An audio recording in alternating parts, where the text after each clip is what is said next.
We asked for y'all to meet with us today so that we could show you an undercover operation that we worked in conjunction with the Lake Wales Police Department. And the reason we think this is noteworthy is it's different from our traditional investigations.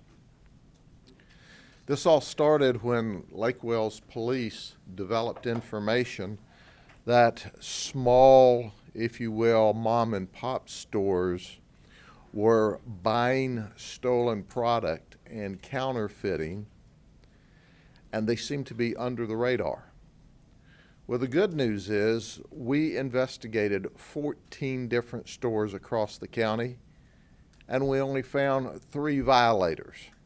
But the 3 violators were incredibly interesting. The first store was Amir's, and this is Mohammed Ayed.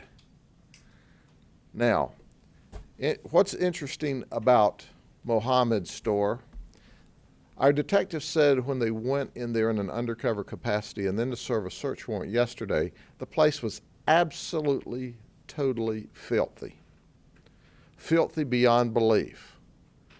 One of our supervisors who works narcotics and organized crime said, I have been to a lot of dope houses that weren't as filthy as this store where they were selling food. For example, they had a set of tongs that they would put in and sell for pickles, and then they would take those tongs and sell pig's feet. Had mold growing on it. So the place was absolutely filthy. The details are in the press release that you have about how he was buying stolen property. He was buying health and beauty aids. So the people that were coming into his store, little did they realize that when they bought these health and beauty aids, that he was paying little of nothing for them and then charging them sometimes ridiculous prices for the same product. There was 5 different undercover operations at that particular location. The next one we want to talk about is Leader Discount. This is Marwan and Talal Sahem. Their specialty was counterfeit merchandise.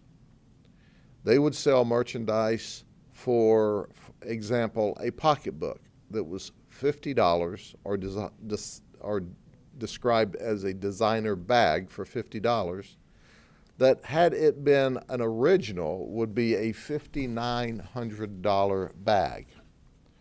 But he would buy the devices and then separately buy the bags and actually make some of the bags on the premises or make the designer labels that he purchased from other locations. Interesting to note that he had a sign there that said, "We prosecute shoplifters." Well, ladies and gentlemen, we also prosecute people that violate the law of the state of Florida.